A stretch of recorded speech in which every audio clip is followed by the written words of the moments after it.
Assalamualaikum warahmatullahi wabarakatuh. Perkenalkan, nama saya Siti Jasmine dari kelas 2 SIB. Di sini saya akan membahas materi yang sudah saya pelajari di pertemuan kedua mata kuliah pemrograman framework.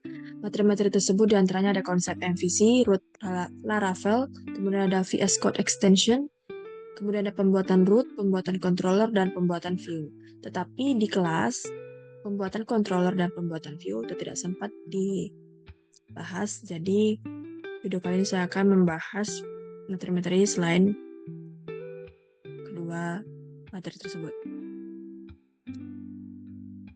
Yang pertama ada konsep MVC. MVC atau Model View Controller merupakan suatu desain pattern atau desain pola yang memisahkan logika, tampilan, dan pemanggilan data sehingga penulisan kodenya menjadi lebih rapi dan mudah untuk dipahami. Jika kita baca dari gambar, pertama kali bisa kita baca dari controller ya. Controller itu mendapatkan sinyal dari aksi yang dibuat oleh user, misalnya mengklik suatu tombol apa gitu. Nah, terus si controller ini akan mengirimkan query kepada model.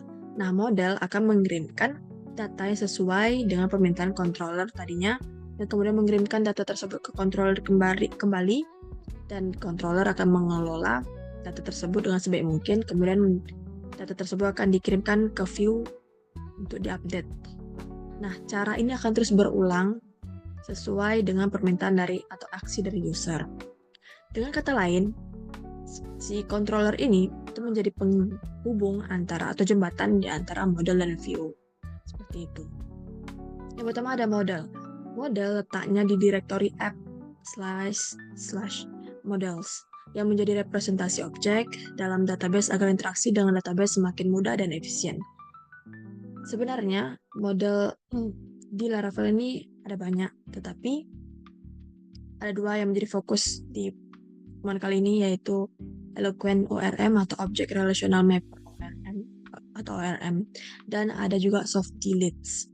Yang pertama ORM, Eloquent ORM, merupakan suatu fitur yang memudahkan untuk berinteraksi dengan database tanpa harus membuatnya dari awal. Fungsi dasar seperti where, find by ID, find or fail, all sudah tersedia dan dapat digunakan setelah inisialisasi model dilakukan. Nah, berikut contoh sintaks dari ORM. Model ini ya. Kelasnya pegawai extends model dan masih kosong. Nah, yang ini namespace app itu merupakan direktori dari model. Nah, jika model sudah diinisialisasi, maka model sudah dapat langsung digunakan sebagai berikut. Ini tampilan. Sama seperti perintah select bintang from gawai where nip sama dengan 169412. Nah, kalau yang baris kedua ini sama halnya seperti select bintang from pegawai gitu. Ini juga baris ketiga itu sama seperti select bintang from pegawai where ID sama dengan 15. 15 ini diartikan sebagai ID atau primary key. Nah, yang kedua atau selanjutnya itu ada soft delete fitur. Salah satu fitur lainnya yaitu menghapus data tanpa harus menghilangkan data tersebut dari database, sehingga data yang dihapus dapat dipulihkan kembali jika terjadi kesalahan dalam penghapusan data. Jadi itu seperti mengantisipasi kalau kita melakukan suatu kesalahan menghapus data, nah data tersebut dapat kita kembalikan dengan soft delete tadi. Soft delete ini sendiri bekerja dengan mengambil data yang kolom delete add-nya bernilai 0, sehingga memastikan untuk menambahkan kolom delete add dengan tipe data datetime pada tabel yang diinginkan. Nah, ini merupakan sintaks dari soft delete. Nah, penamaan file model ini sendiri disesuaikan dengan nama tabel yang ada pada database dan bersifat camel case. Camel case itu adalah penggunaan gaya tulisan ya. Gaya tulisannya itu huruf pertama setiap kata itu adalah kapital. Nah, di model ini itu tidak boleh ada spasi. Nah, jadi nama file nama tabel dengan nama pada file itu harus sama. Misalnya nih, nama dari tabel user role akan memiliki model pada user role.php. Itu juga dengan tabel pinjam alat akan memiliki model pinjam alat.php. Yang kemudian ada controller. Controller ini sendiri terletak di directory app/http/controllers. Menjadi jembatan antara model dan view, serta mengelompokkan logika program dalam penanganan request ke dalam suatu kelas. Contohnya, contoh file controller ini bisa, salah satunya adalah pegawai controller. Nah, yang spesial dari controller ini adalah ketika kita akan membuat nama file, itu harus disertakan di akhiran itu controller juga. Yang akan menangani semua request terkait pegawai seperti menampilkan, membuat, memperbarui, dan menghapus pegawai. Nah, berikut adalah sintaks dari controller. Contoh di atas juga menampilkan cara mengirim data ke view dengan mengisi parameter kedua dari function view dengan data yang sudah dibungkus ke dalam array. Nah, beberapa jenis controller. Itu di sini kita belajar dua jenis. Yang pertama ada basic controller dan research controller. Nah, sekarang bagaimana cara kita tuh memanggil project Laravel kita ke dalam VS Code. Pertama kita klik file, kemudian untuk open folder, kemudian kita cari file yang sesuai tadi nama project kita yang di Laravel. Saya di Laragon www. Nah, di sini project itu pegawai strip apps. Select folder. Nah, akan keluar seperti ini. Nah, kemudian selanjutnya untuk membuat basic controller, kita copy perintah ini, kita buat di terminal. Jadi ini untuk membuat file controller. Ini menambah wawasan saya. Klik enter. Nah, berhasil. Untuk membuktikan keberhasilannya, kita klik. Membuktikan lagi ya. Di HTTP ini, bagi controllers, itu sebelumnya hanya ada satu file, yaitu controller.php. Nah, karena kita sudah membuat file baru untuk pegawai controller di terminal, dia muncul di sini file baru. Sebelumnya saya ini menambah wawasan saya, menambah ilmu baru bagi saya. Saya kira awalnya membuat file itu, file terus buat namanya sembarangan, misalnya itu .php. Saya kira seperti itu. Rupanya di terminal juga bisa. Ini kita hapus saja. Nah, untuk mengarah ke filenya, klik ctrl plus klik. Nah, akan diarahkan. Karena dia masih basic ya, jadi kosong isinya. Basic controller itu masih kosong. Sesuai sama yang udah kita buat. Kemudian ada research controller. Research controller lebih spesifik lagi dibanding dengan basic controller kita. Kan di sini memberikan dengan basic controller itu, di sini ada strip research. Kemudian kita enter. Ini biar membedakan nama filenya, kita tulis sini 2 atau 1. Enter. Nah, otomatis di sini juga ada satu lagi. Kita klik kontrol klik, mengarahkan ke sini. Dan isinya itu lebih banyak gitu, banyak fungsinya.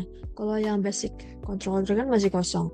Nah, kalau di research ini dia banyak. Ada fungsi index, ada fungsi create, store untuk menyimpan, show untuk menampilkan, edit untuk ngedit, update untuk update data, kemudian destroy untuk menghapus. Nah, selanjutnya yaitu mengenai penamaan file controller yang seperti sudah saya katakan tadi, ada baiknya untuk ditambahkan di akhir nama file dan sama masih dengan sifatnya yaitu camel case. Controller untuk modul pegawai yaitu modul controller web HP. Controller untuk modul pinjam alat yaitu modul pinjam alat controller. Kemudian yang ketiga dan terakhir ada view. View merupakan termuka yang bertugas menampilkan data yang dikirim dari controller. Jadi dia menampilkan gitu hasil akhir yang diperoleh dari controller dan data tersebut dari model sesuai dengan permintaan tadi itu. Nah, secara default, view disimpan di direktori resources view. Ini sintaksnya. Kemudian di materi selanjutnya itu mengenai root Laravel. Nah, jika kita lihat dari gambar ini, cara membacanya itu pertama, ketika si user melakukan submit request, misalnya mengakses suatu web gitu kan, terus mencari misalnya gambar kucing anggora misalnya. Nah, si root itu menerima permintaan tersebut, dia akan ini dulu mengkonfirmasi apakah permintaan tersebut ada atau tidak. Kalau tidak, maka akan memunculkan tampilan 404 not found. Kalau iya, maka si root akan meneruskannya kepada controller kemudian berinteraksi dengan data model dengan database, kemudian kembalikan lagi ke controller, dan kemudian controller menginfokan ke hasilnya ke view, dan terakhir di view ini akan menampilkan hasilnya di halaman web user. Root pada Laravel merupakan suatu mekanisme yang menghubungkan URL yang di-request oleh user dengan function atau controller tertentu pada aplikasi web. Nah, di sini ada basic root, bisa kita contohkan juga di VS Code kita ke halaman web. Di sini kita paste saja. Bisa ini nggak usah klikkan. Di sini kalau kita runkan, kita jalankan, pasti akan error. Kalau tidak percaya, gitu. Error. Karena apa? Di sini kita harus juga peka ya. Karena hilang satu aja, titik koma atau apa itu akan berpengaruh sekali. Nah, tadi kekurangannya dari kurang awal. Nah, jika sudah seperti itu, kita refresh, maka tidak akan terjadi error lagi. Akan muncul selamat datang di sistem pegawai sesuai dengan yang ada yang diperintahkan di return atau keluarannya atau outputnya. Kemudian di selanjutnya di root parameter. Penggunaan parameter pada root bertujuan untuk menangkap nilai variabel dari URL yang nantinya akan digunakan untuk pengolahan tertentu. Penulisan parameter pada root ditandai dengan adanya kurung perawal. Jadi kurung perawal itu seperti mengambil nilai. Jadi parameter nanti itu diambil dari inputan user. Nah, contohnya saja ini kan. Jadi M43 will itu sesuai dengan keinginan dari user. Akan menampilkan ID pegawai sama dengan M43 will. Jadi M ini merupakan nilai parameter satu yang diinputkan. Nah, kita contohkan ya, biar lebih paham. Kita bedakan juga kalau ini itu basic vote, kalau yang ini itu parameter vote parameter semua. Nah, di sini kita diamkan dulu, kita matikan. Kemudian ini juga kayaknya akan berpengaruh. Nah, sebenarnya nggak dimatiin nggak apa-apa juga sih, karena linknya nanti akan berbeda, akan ada tambahan.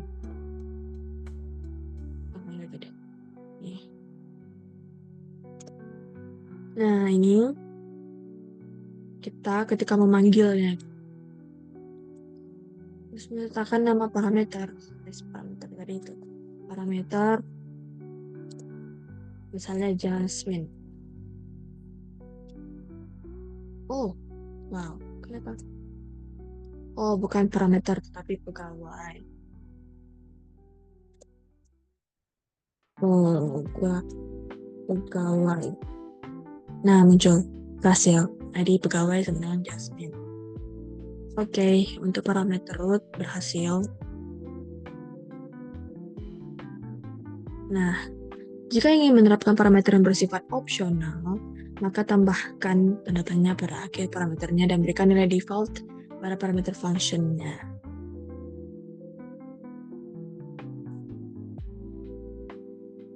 Oh ya, di sini tadi juga bisa dicontohkan kalau parameternya tidak dipanggil itu akan keluar seperti apa. Nah, not found, tidak sesuai. Misalnya 23 ya, pertanyaan. Yang akan muncul tanda tanya. Tapi kalau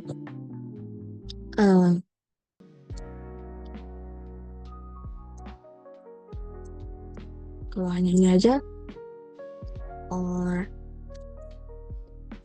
bentar. Oh, belum di paste code-nya. Oke.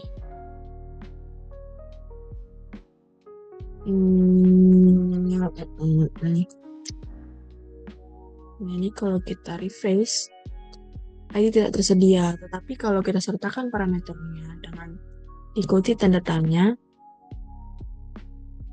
akan keluar. Tapi kalau tidak, ID tidak tersedia. Oke, selanjutnya ada name root. Pada contoh di atas, request yang masuk, name root itu penamaan router. Pada contoh di atas, request yang masuk dan sesuai dengan root hanya diolah pada function yang ada di web.php. Jika ingin meneruskan ke controller, maka tulis nama kelas controller beserta function yang dituju sebagai pengganti function. Nah, berikut sintaks dari name root.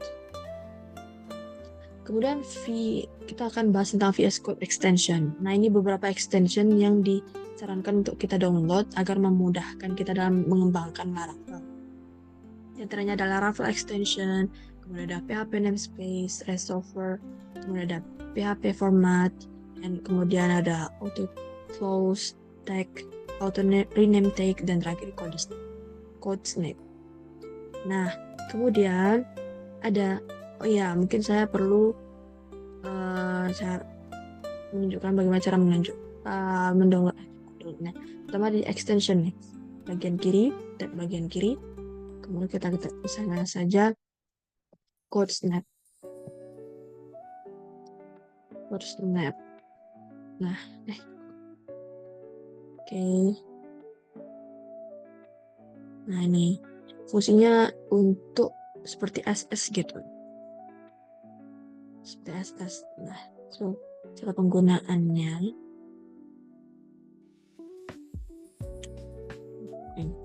Klik kanan.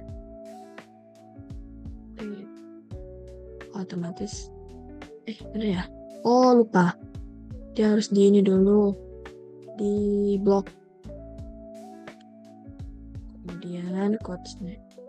Maka akan muncul seperti ini. Dan tampilannya akan cantik sekali. Memudahkan kita ketika ada tugas-tugas tertentu yang mengharuskan untuk SS codingan.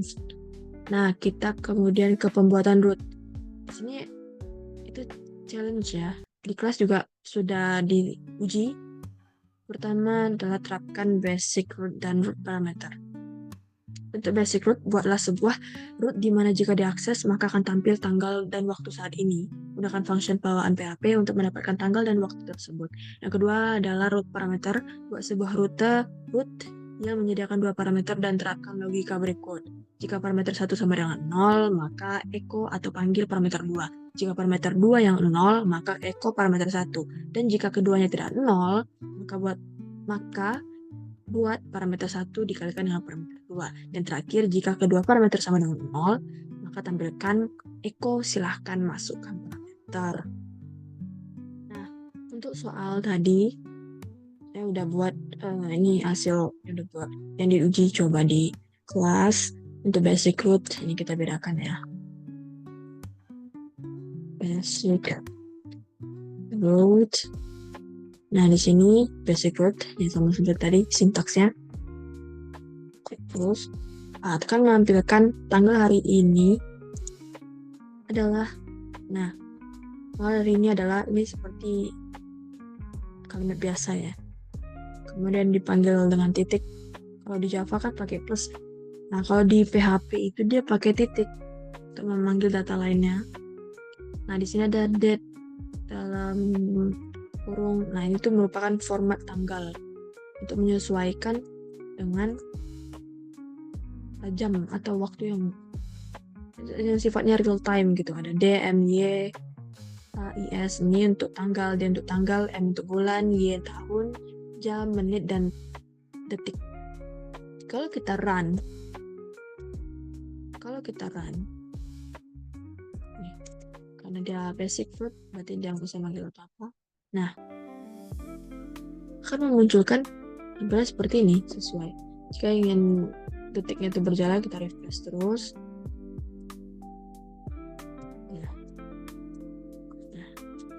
Nah, berhasil untuk basic root. Oke, lanjut untuk soal kedua, yaitu tentang root parameter. Nah, di sini kita memanggil parameter 1 dan 2 dengan dikurung dengan kurung awal, yang artinya memperoleh inputan ya, mengambil inputan dari user. Dengan functionnya ada parameter 1 dan parameter 2 dengan keadaan if kita mendeskripsikan ya, keadaan parameter 1 if param 1 sama dengan 0 dan param 2 sama dengan 0, maka akan mengeluarkan output silahkan masukkan parameter. Kondisi selanjutnya yaitu jika param 2 sama dengan 0, maka akan mengembalikan param 1, menghasilkan param 1. Kondisi lainnya yaitu param 1 sama dengan 0, maka akan mereturn atau mengecho atau output, menampilkan output nilai parameter 2. Dan kondisi terakhir yaitu return parameter 1 dikalikan parameter 2. Kondisi akhir ini adalah jika parameter 1 tidak sama dengan 0 dan parameter 2 sama dengan 0, ataupun kondisi sebaliknya, maka akan menampilkan return param 1 dikalikan param 2. Jika kita jalankan,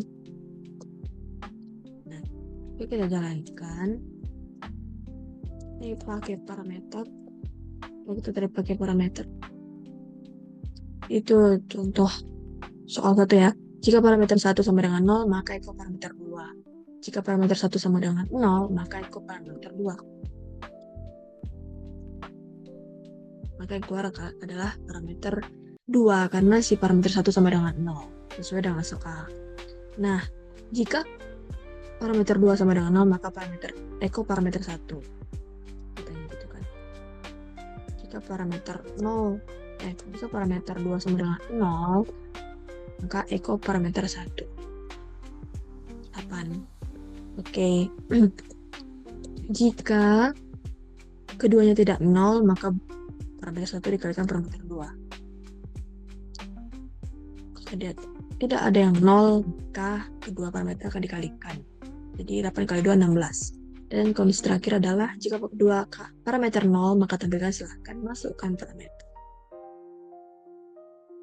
Oke, kondisi terakhir untuk membuktikan yang keluar adalah silahkan masukkan parameter. Oke, sekian. Karena pembuatan controller dan pembuatan view tidak sempat dibahas di kelas, maka mungkin akan dibahas di pertemuan selanjutnya. Dan ini merupakan akhir dari video ini. Jika ada terdapat kata-kata yang salah dari saya atau yang terlewat dari materi pertemuan 2 kali ini yang saya tangkap, saya mohon maaf. Kurang lebihnya saya mohon maaf. Wabillahi taufiq wal hidayah. Wassalamualaikum warahmatullahi wabarakatuh.